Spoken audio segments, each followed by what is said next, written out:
Hello.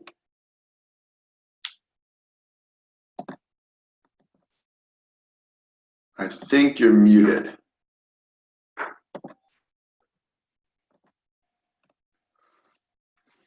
Hello. Hi, Noah. Hi, Morgan. Hello. Hi, Christina. I think you all should be muted.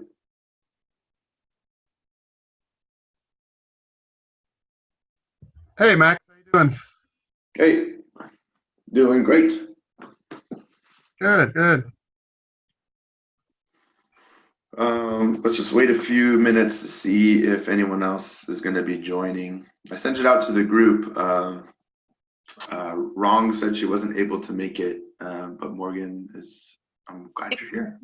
Can you hear me? Yeah. Awesome.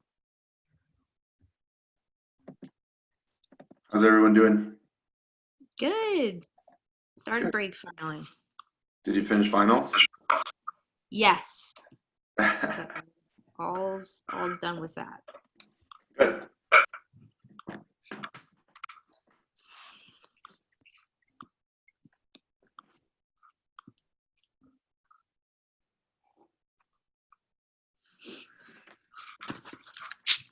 Morgan, are you going to go to Greece with Maritina? I don't know. I do a lot of research down at MD Anderson during my summers.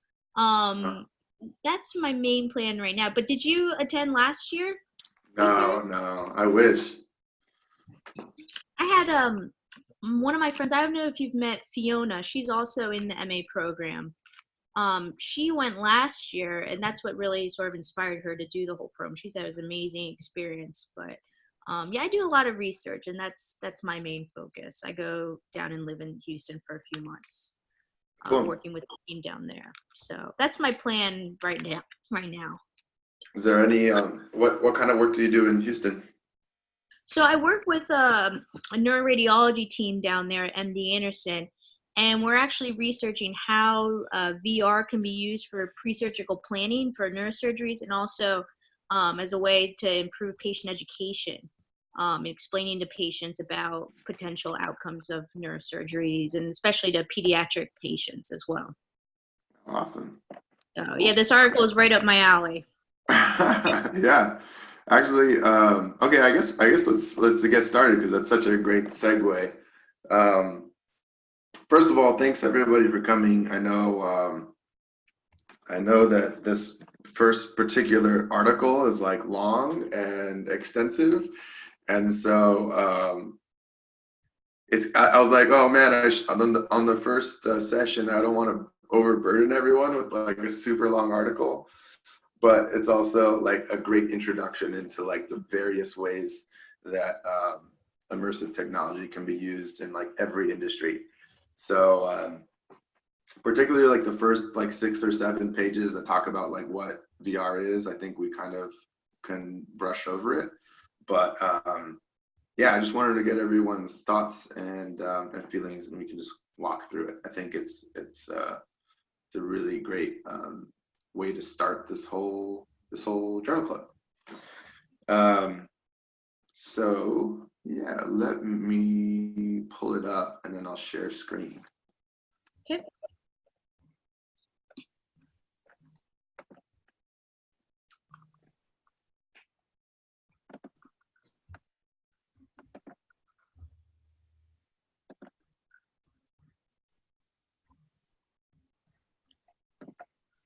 And particularly when like normal papers are a third this length, I think from now on it'll be really a little bit easier to share.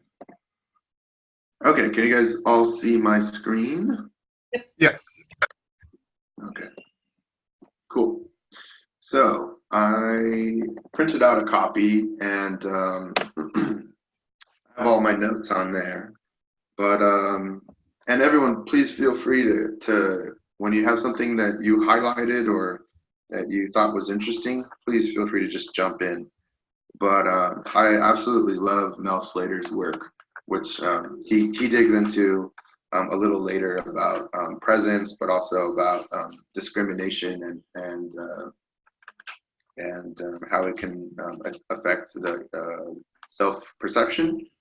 But yeah, he's really brilliant. And so yeah, let's jump right in. So let's see. He breaks it down into 8 different sections based on 8 different industries and how it can be utilized. Oh, we have one more. Okay. Hello. Welcome. So on the first page, he kind of breaks it down on what kinds of industries and gives a good breakdown of the rest of the paper. And then for the first 5 or so pages, again, it goes over just what VR is.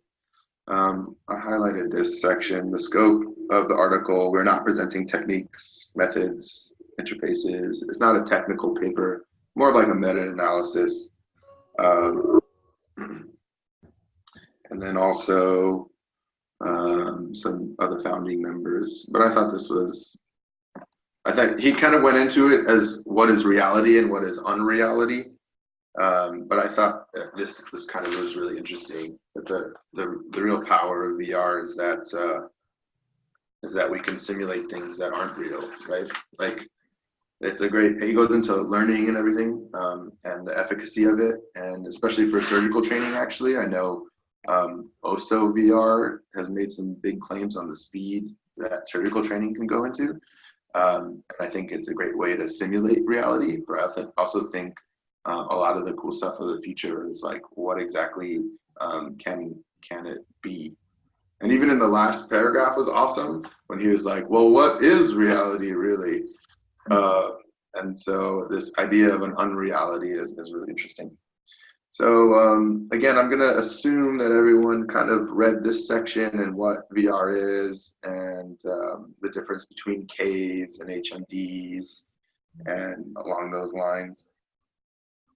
But the key section of it was here. I thought this was really interesting. Okay. It's not a simple, VR is not a simple reproduction of sensory inputs of the brain.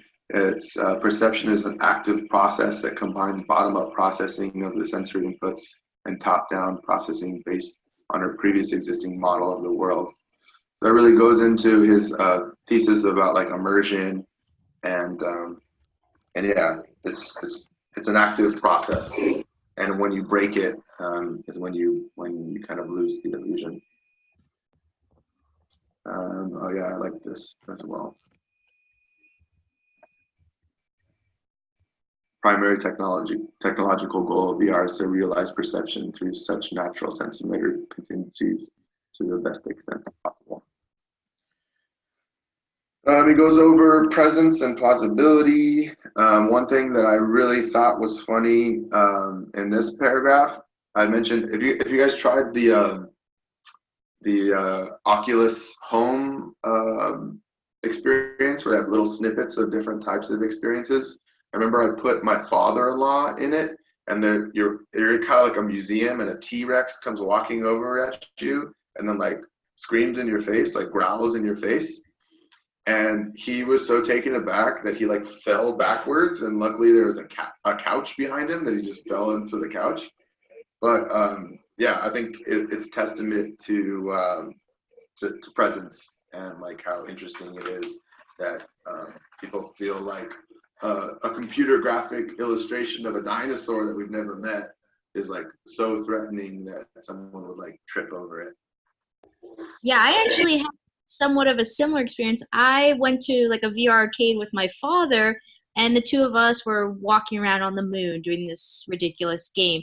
And we were separated probably 100 feet apart in different cubicles. But at the end, there's an opportunity to take selfies, and you're both in the same like environment together, even though we're separated physically probably by 100 feet. And what I found interesting is like I found myself smiling and excited to take the picture, even though in reality it's really only a screenshot of the video game screen. We weren't even realistic avatars, and yet I was still smiling, and it was a really unique experience in how I was able to be present in that VR environment. It's just something I always go back to about how unique of a technology it is. Yeah, that's great. And actually, that kind of brings me to this section. I highlighted this about social conventions. Do you think that that was a product of immersion and of virtual presence, or do you think that was a product of the social convention of taking a selfie? I mean, probably a combination of both. Mm-hmm. Well, I know an interesting part for me in this paper was he was talking about how the sense of self is sort of more malleable than you might think.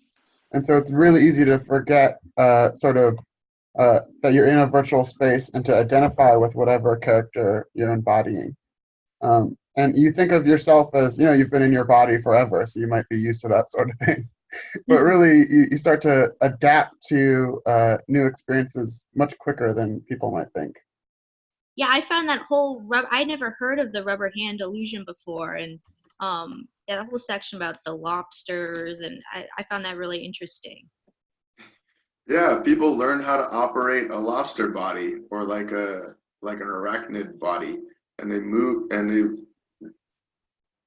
as if like they very quickly learn to embody this like virtual creature, which is super amazing. We actually, I was running a virtual reality, there's an experience where you were taking sort of tools off of a table and then using those tools. And we ran into this problem repeatedly where when they were done with the experience, they'd put their controllers on the virtual table and let them go. And so we actually broke, I think, 2 to 3 controllers just doing that. And we had to start putting pillows underneath where the virtual table was. Wow. Yeah. Christina, you're muted. Hold on. Can you hear me now? Yeah. I was going to say I've done something similar to that where I was so into the activity that I was doing. It was one of those, it was like a burger flipping time management game. And I was so into the activity that I tried to lean on a virtual table to like throw something further. And I fell right through the virtual table, which I think speaks to another aspect of immersion that doesn't really get touched on that much in this paper, which is the more immersed that you are in the activity that you're doing within virtual reality, I think the more presence you have in the space as well, if that makes sense. Yeah, absolutely. I think one of the best utilizations of space I've ever done was the Star Wars experience. And what's the place called in Santa Monica that does the Void. The Void. Like after you're out of the experience, you can actually walk back to like the bathrooms and see how they organize the space. But it's probably like 15 by 15, but it makes you walk through it and you walk in circles thinking that the space is much larger than it actually is. Mm-hmm. And yeah, totally, like you're totally immersed. You don't realize that you've taken like 3 right turns in a row, and you just gone in a giant circle, but like your total perception of space is all whacked out. I think it's really awesome. I thought this was a really great quote here. Amazing capability of VR is not just the reality simulator, but an unreality simulator that can paradoxically give rise to realistic behavior. And then this last section here that Noah, you were mentioning, that the body ownership and the way that we operate our body via lobsters or crickets or whatever is very highly malleable. This was proprioceptive drift was an interesting concept about how the way that we perceive space can be manipulated. Does anyone want to talk about either the rubber hand experiment or the out-of-body illusions with the mannequins? where they were like touching your back when you're looking at a mannequin. I think it's kind of cruel when they shove a hammer into the chest of the mannequin and like freak people out.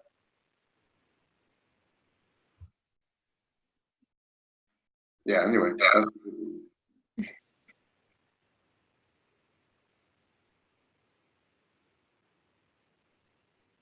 had SeaGraph this last year. They had a pneumatic tail that you could wear, and so people had this backpack on, and then had this tail that instantly adjusted to your body weight, so that it would balance you out. So your center of gravity was over stationed over your center of gravity, and so that's kind of cool. The thought of having a tail. If you look it up on SeaGraph, or if one of you want to pull it up and throw it in the chat, that's really cool.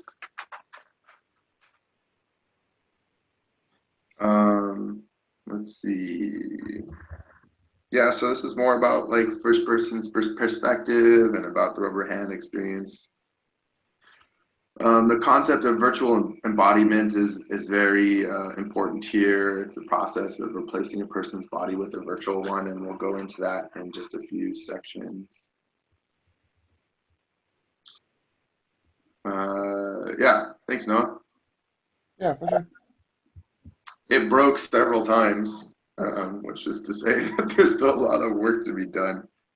But yeah. Okay. I thought this was, I didn't know about this research about architects designing daycares and then essentially like shrinking themselves to see where the better prototype and better build experiences for kids. Because one of the things in like design thinking or even empathy building is like putting yourself in another person's perspective.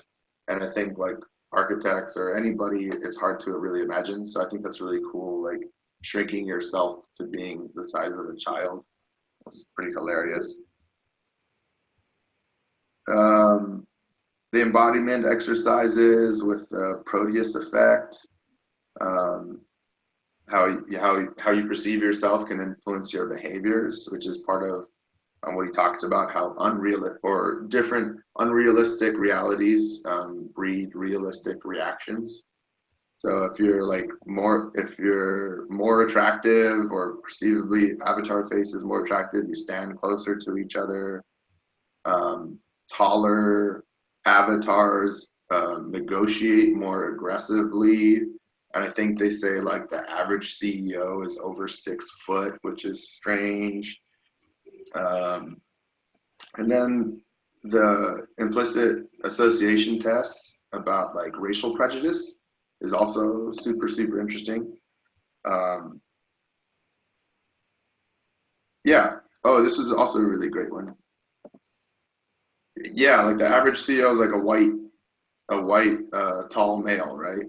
The older tall male. And so I think some of this actually, like, this is really pertinent to that. How you perceive yourself, like what would a Black person whose avatar is white and tall, how would they behave different to someone else? I think these are really interesting like social psychology experiments about like what ifs, and I think it shows that how structures in our society, cultural institutions, completely shifted by just the way that we perceive ourselves. So I think that's really, really cool. And then there's also it's also like positive things too, like more confident or whatever, that in the tennis, I think it was, or playing drums, people, dark-skinned casual bodies express significantly greater body movement. So that's weird.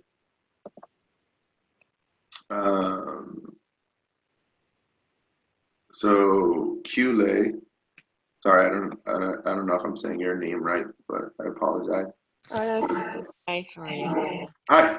Yeah, but I have to mute myself again because, work, so. No Okay. problem. Okay. Yeah, as you said, did you ever read the article about, this is in the chat, about people of color, non-male presenting individuals used as white male presenting avatars and received less harassment on Twitter? No, I didn't hear about that. That's really, really interesting. Yeah, it's interesting. I don't know if you've ever seen the videos for VR chat, and you get to sort of decide what your avatar is going to be. And people pick all sorts of things. They pick sort of more realistic avatars, and then some people pick just like inanimate objects, like a fridge or like a hammer. Yeah. And people are still able to have like connections with even like inanimate objects.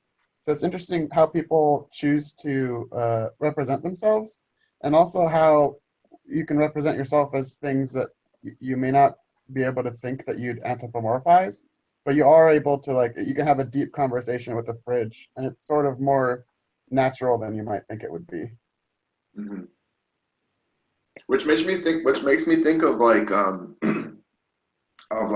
gender identity, right? I think part of the really interesting things that are happening in society now is that we have more freedom to be who we are. Previously, there's a gender binary. You're either male or you're female in some cultures, and I think now people identify as whatever they want to be. They can. Some people identify as like inside. I feel like a wolf or like a dog, and our digital selves have this ability to manifest how we actually feel. So I think VR chat and our digital representations are going to be really cool because they'll be a reflection of who you are, but that's always changing, right? So maybe as a kid you're a dog, but as an adult you're a refrigerator. I don't know. It's just like an expression of the way that you represent yourself and express yourself can change over time. I was interested in that same question, but from sort of the more medical side of, if you have people who are going to transition or thinking about transitioning their physical body, if you could alleviate some of that dysphoria that they feel through virtual reality until they can change their physical body, if that makes sense. I don't think there's anyone who's used VR that way yet, but it seems to me from all of the research in this paper that that could really help because people can adopt virtual bodies as themselves so easily. Yeah, that's awesome. That's a really great use case. I haven't thought about that. Also in the chat, it says that VR allows for a spectrum of emotions beyond the restrictions of binary. Yeah, these are great conversation pieces.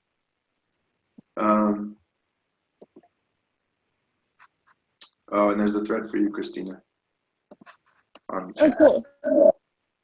Does everyone have the chat open, by the way? So just in case I don't have to keep referencing it. Yeah, I have it open. Okay. Yeah. Cool. So spatial representations. This is kind of interesting because of the rodent models and the encoding. They had deep brain stimulation and they can see how spatial reasoning is encoded in the brain. And that's actually kind of a side tangent. They had rats travel a maze, and then they saw how that day's activities were encoded while that rat was sleeping, trying to decipher the functions of dreams and memory and the solidification of memories. And so that was really cool. And maybe if another thing, side tangent, we don't have to have necessarily this journal club be only like VR topics. If you think that like encoding memories for rats and spatial reasoning is really cool, feel free to present one of those to the group. I think that'd be really, really awesome. Here we mentioned an excellent possibility is for immobilized people, and the freedom to navigating just via their thoughts, and BCI, specifically EEG, which is kind of the best way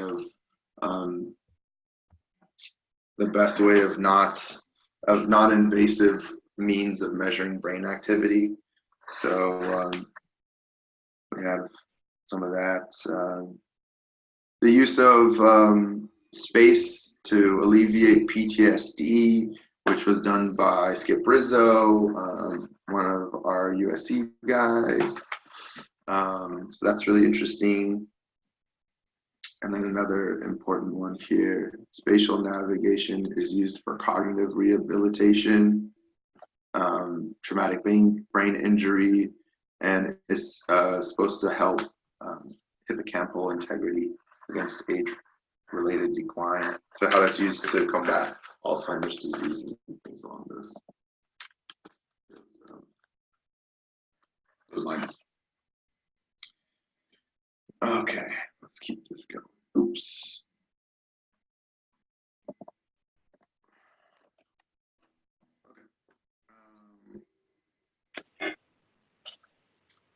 But also they noticed that depending on the type of intervention for spatial reasoning, performance actually decreased.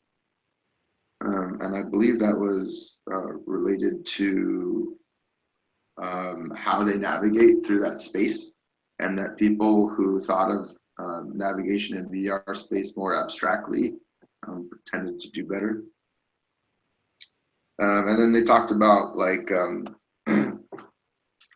room scale, and how room scale provided, when someone actually could walk through the space physically, it provided much better outcomes on learning a map than just using teleporting or tunneling through the space. And one really cool piece of research I thought here, virtual model of a city was shown to have advantageous in helping stroke patients recover wayfinding abilities. I did talk to a doctor at the medical virtual medicine conference, and she wanted to help PT, but with people's, or OT, with people's real life scenarios. So people wanted to drive again, so she wanted to create a VR representation of a car, for example, and then have like your exercises and trainings in that actual physical space. So that's one of the things that Mari and Tina's lab was interested in concerning Parkinson's disease, because you can train people with Parkinson's disease in an occupational therapist's office to be able to move around in a way that's natural and to go about their activities of daily living. But then once they get into their home space or when they go out into the world, those skills don't transfer. Mm-hmm. And so one of the things that we were interested in, at least a couple of years ago, was trying to figure out how to create spaces in the virtual environment that are more similar to what the patient will actually be experiencing, to see if that would help the transfer happen more easily. Yeah, cool. Awesome. Thanks everyone for posting links and stuff on the group chat. I think that that's really cool, because we all have our histories and our research with the VR. This section made me really think about mirror neurons, Mm-hmm. and how like seeing someone else perform an action, whether you're watching basketball or someone else do the PT before you engage in it, there's these things called mirror neurons and they're thought to be like the empathy neurons that activate your brain. So, and part of it in the same region, for example, that if you watch track and field, part of your brain that's responsible for running will be activated. It's pretty cool. I don't know if any of you are really interested in this data viz. I kind of skipped over it. I'm not. I think this is more along I think there's a lot of room for design and of like finding engaging ways of interacting with data in 360 or in like 3D methods. I haven't really seen great use of it yet. But yeah, if you guys have anything that you want to say about it, you're welcome to. I feel like a lot of the current approaches can be like accomplished with the same amount of detail just on a standard desktop. And I think that's one of the main reasons that it's really been a barrier so far. Like I was in a bioinformatics class and we would look at the structures of different proteins and ligands in like stereo glasses, kind of just the same idea. But for me, it didn't add necessarily more value than just seeing them on a standard computer screen. So I don't know if it will necessarily take off anytime soon.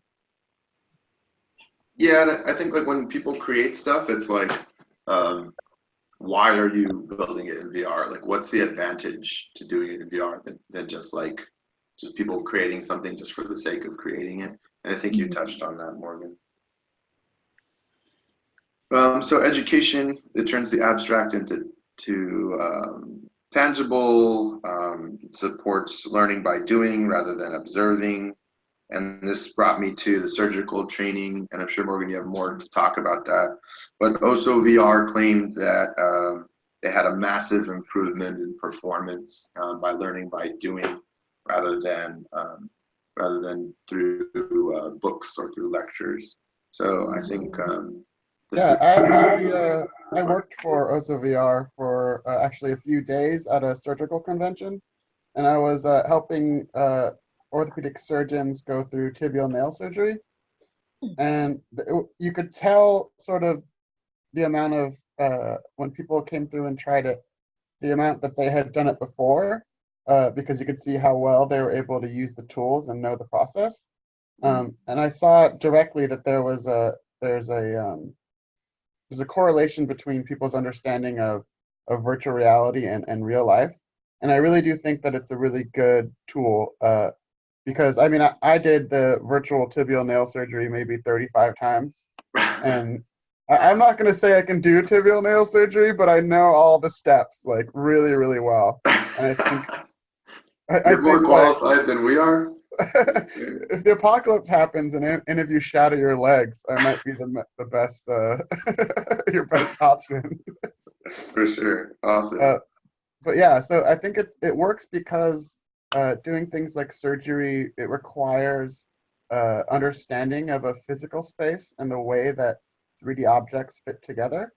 And you really can't get that using, definitely not in books, but maybe it would be a little bit better to watch a movie of it. But I think it's a perfect application because there's so much visual understanding that you need in order to do these surgeries. And the fact that it's done, the way that they train people to do something like a tibial nail surgery is you'll do 2 practice runs on cadavers, and then your third practice run is actually a real patient. So the training aspect is severely lacking, and I think that virtual reality is a really good use case for that. Yeah, I was actually just down at MD Anderson last week talking with one of the neurosurgeons, sort of developing how they want to improve teaching their fellows, just in more advanced cases. And they were really impressed with VR's ability to show the spatial relationships of complex tumors and really understand the 3-dimensional visualization of it all with critical like areas to avoid. So they've really adopted this, and moving forward, the idea is to incorporate, of course, AR into surgery. And so having these younger doctors become more familiar with these emerging technologies, it'll be an easier transition, they believe, going from the VR and then eventually adopting the AR. So healthcare in general and the surgeries and the the education side of it all is really just taking off, it seems. Yeah, absolutely. And this section here about the FDA approving something in 2004 is like great for progress of adoption for enterprise. Um, but I think one thing as we continue through sports, does anyone have anything else they want to talk about in the surgery realm? As we continue on to sports, I think they're talking about like learning and how like your performance in table tennis in VR doesn't necessarily mean that you're going to perform table tennis better. But one thing that they've done really well in the surgical practices that they need to work on in other realms is like quantifiable performance measures. So, for example, Noah, Christine, and I are working on preparing kids for MRIs. And it's one thing just to have like an exposure therapy tool, but if you really want to get something adopted, you have to have some sort of quantifiable measure or some sort of element to say that this person is concretely helping them, because we don't know about the transferability of skills, right? So in our application that we're working on, using ray casting, their eyes have to stay fixed on a target. I think that's really an important factor to get things adopted. So are you giving like a to them, just like asking or what are you guys measuring in your studies? I'm sorry, you're breaking up a little bit. What was that?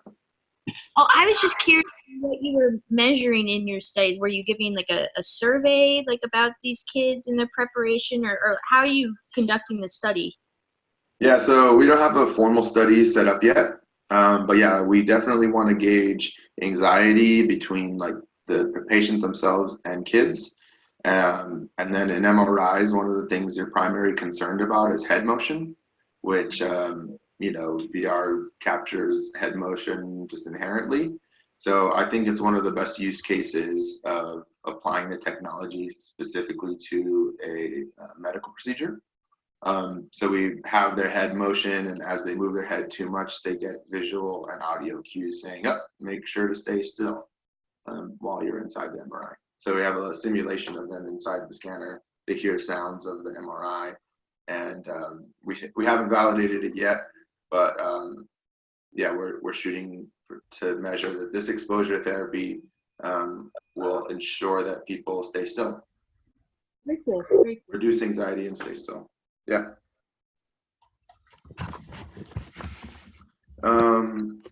Has anyone ever seen the VR experiences of the live streams of the Super Bowl or the NBA games? I haven't done it. But. No. I actually, one thing on the sports, so I don't know if I've mentioned this. I'm a D1 athlete at USC. I'm in my last season, but USC Athletics actually is using VR for quarterbacks. They started with Sam Darnold, and what they do is they actually have these people at practice that run around with the special VR camera on a big pole, and that's how they break down film. And they go through these progressions in VR with the coaches, and they can see exactly where the quarterback was looking and figure out if there's a way to improve his reading options. And that was just one thing I wanted to add, that USC's doing it for athletics right now. Interesting. USC does have the conference, body computing conference. So if you guys haven't ever attended, it's really interesting. And they talk about new techniques of gauging athletic performance in addition to like military performance. And they have some really cool, not only like in immersive media, but like fabrics that can measure muscle expenditure and things along those lines. So if you've never attended, I totally recommend looking up the body computing conference. Exercise. This is really interesting because some of Mariantina's work and Skyfair is regarding this. how PT can be like incredibly boring. So gamifying and helping to improve compliance, but provide um, motivation to improve your PT is just like totally awesome. The idea. other thing, Go ahead. sorry, I interrupted you. I was going to say the other thing that's really great about this type of technology for physical therapy in particular is that it can monitor your movement. And so it can let you know if you're doing the exercise correctly or if you're doing it incorrectly and risking hurting yourself further. Because some people will do their PT exercises at home, but they're not doing it with the correct form. And so it just makes things worse. And so by automating that process, it really helps to make sure people are getting the most out of the exercises that they're doing. Yeah, absolutely. Am I the only one who I don't know about exercise in VR? Because even using regular virtual reality experiences, I tend to like fog up the lenses. I have no idea how anyone would be able to do cardio or any sort of thing like that in virtual reality. Maybe I have a hotter head than normal, but I can't be the only one who like the whole lenses get fogged up. I can't see anything. So I don't know. Maybe they could put fans or something inside of it, but I don't see how this would work for any huge portion of the population. Yeah, I think for exergaming, mixed reality or augmented reality solutions are probably more feasible because they don't have that same head-mounted display problem. Because even just the sweat problem becomes a huge issue, especially if you're using the HMD with multiple people. They get kind of gross. Yeah. So it makes, I think, more sense to not have something directly on the face. And the other thing that's helpful about that is that then you can see your physical body and make sure that you're monitoring your form as well. Yeah, and speaking from experience, one of my favorite games I've ever played in VR is actually The Thrill of the Fight. It's a boxing game, and like I like sweat in that HMD, and it's really gross, but it's so much fun. So I don't know, give and take, I guess.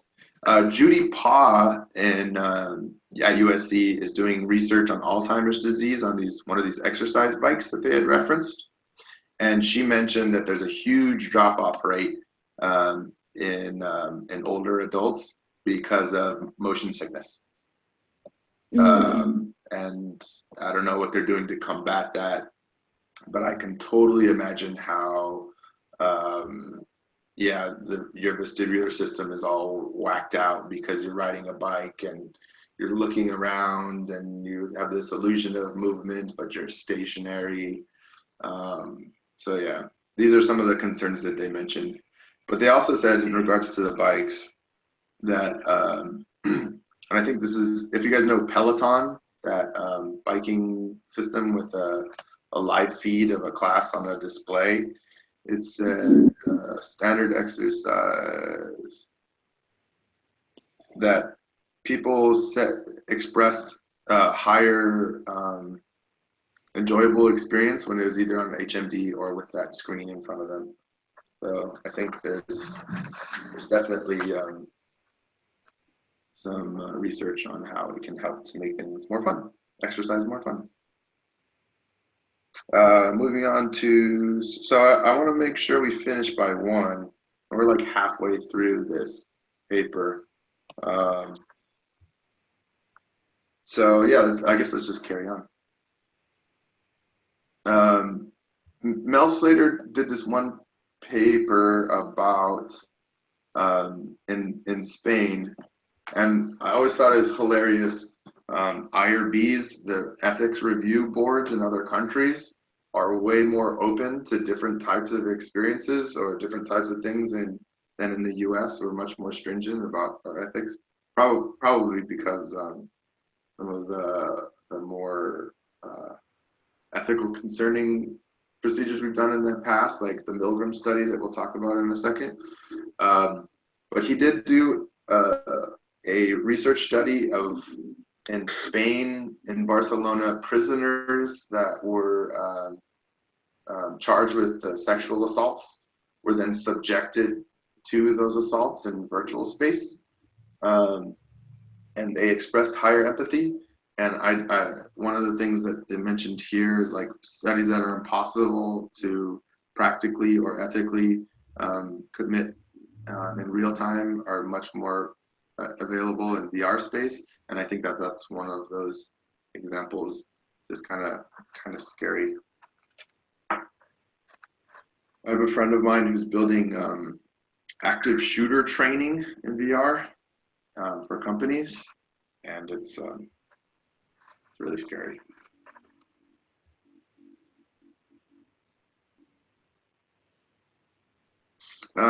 Proxemetics, so how close you stand next to someone or how you interact with someone when you have an embodied avatar. These things include, how close you stand to somebody, but also there's people on the autism spectrum. They're measuring how long they fix to eyes and training people to like look people in the eye when they talk about them.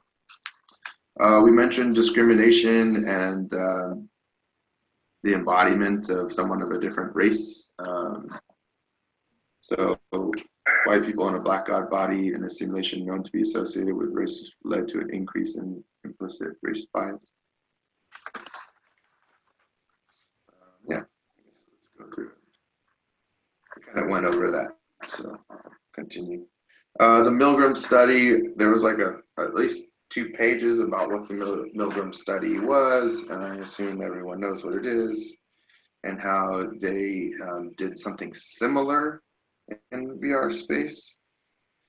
And it says even those carried out many of the same results, although there was a low level of lower intensity, citing that some people kept reminding themselves that it wasn't real.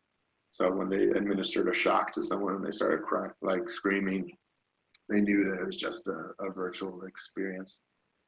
I was always interested in whether this study in itself was if they were measuring authoritarianism or they were measuring just how, I wouldn't say weak, but about like social constructs of morality are. Is it because the authoritarianism is strong, or is it because like our ideas of how we're supposed to perform are weak? I don't know. I mean, to me, what's more interesting about that is the number of people who wouldn't continue to shock a non-real entity, right? Because you have this entire group that feels such strong empathy for this computer simulated person that they don't want to hurt it. And to me, that's much more interesting than like how many people will continue to shock this person. Because I think it shows just how much humans can connect with things that are not conscious. Yeah, that's a great point.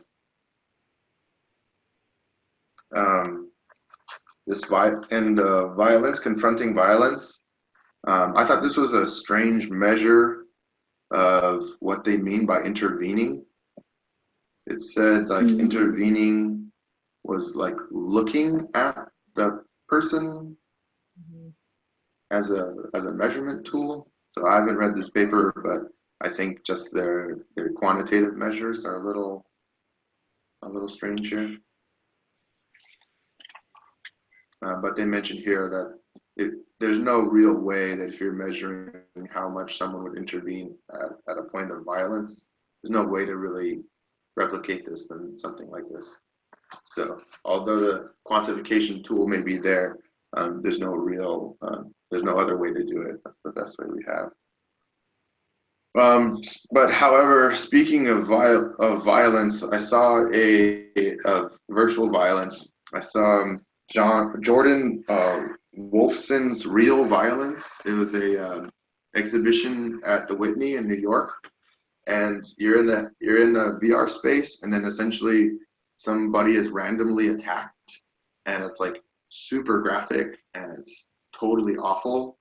And I talked to the staff there, and they say like there's essentially two types of people that like look at it and then stop looking at it within 20 seconds with disgust, and then there's the other people that like just see it as like a media representation or like just like a virtual experience. You should totally look it up. It's here, I'm gonna write it. Jordan Wolfson's violence. It is totally messed up, but an interesting museum piece. In regards to cultural heritage, there's even evidence now that the images of Notre Dame in 360 are helping with the restoration process. One thing that AWU is working on is the perpetuity of memories, of capturing someone's memories and examining how memories can stick around. Yeah, we don't have much time. Is there anything as we wrap up that you guys want to talk about that you think is really was really interesting? I found the investigative journalism segment really interesting. But I know that for a while, we were bringing sort of virtual reality experiences to senior care facilities. And we had one that was a investigative journalism about the migrant issue in Greece. And I watched a video, and it showed sort of firsthand what these migrants were going through. And that for me it sparked my empathy for these people. And then we showed it to he must have been about 80, 85, and he saw this same experience, and he noted that a lot of the migrants were young men, and he saw that as a threat or an invasion.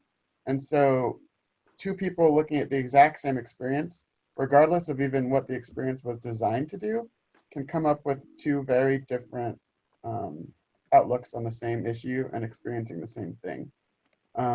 So I don't know if that's probably journalism. I guess that's what it's meant for. But I think that it's interesting to see that two people can see the same issue and get different ideas out of it, even using sort of a curated experience like virtual reality.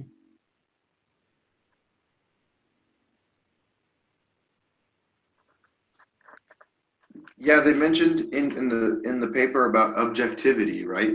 Like how every form of media and journalism is when you're trying to be impartial, it's also hard to be completely objective, and how the same things are being true in VR journalism. But yeah, I totally see what you're talking about.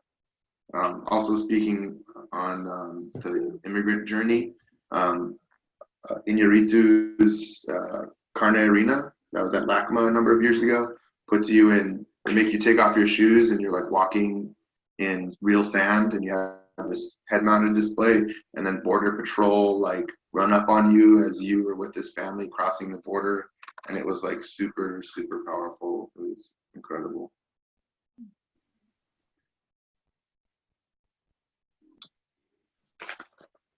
Yeah, I actually had a lot of notes in the journalism space. That's really cool. Any other sections that you guys wanted to talk about?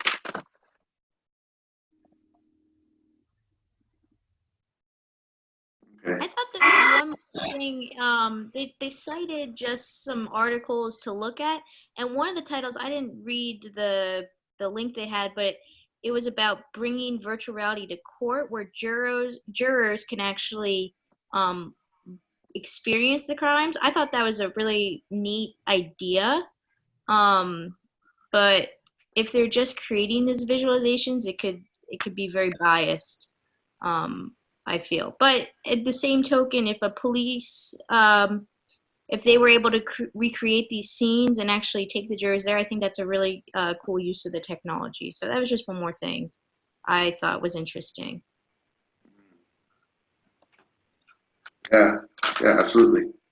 Okay, I'm going to finish up now, but this last kind of section is where I think the personality of Slater and Sanchez Vives kind of come through about like that the way that they perceive the industry, but also just like the world and the types of work that they complete.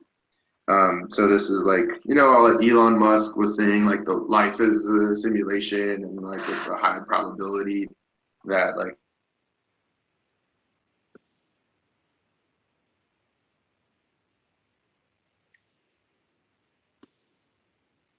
Oh, it looks like Max's internet went out. I know, I lost him. Yeah, I did too. Let me give him a call.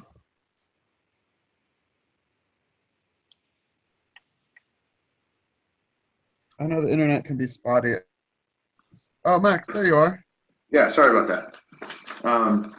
Anyway, yeah, so feel free to read through this, or we can have this discussion another time about simulations and life. But I wanted to thank everyone for coming. I appreciate this. Unless there's any objections, we are these are recorded automatically.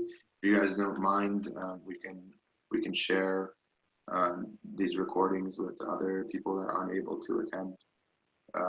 So let me know if you have a problem with that. Otherwise, I'll share it with Mary and Tina in the group. But yeah, we will do this again, likely the first full week in January. And so if anyone volunteers to pick a paper and present it, you're welcome to do so. You can either speak up now or email myself or anyone else, and we'd be happy to pick it up from there.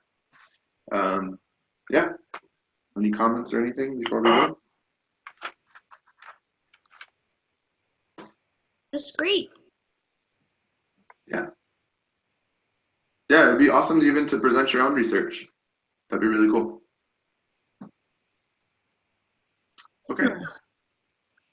Okay, thanks everybody, and we'll see you in a few weeks. Have a great Christmas, have a great Hanukkah, have a great New Year's, all that good stuff. Okay, take care everyone.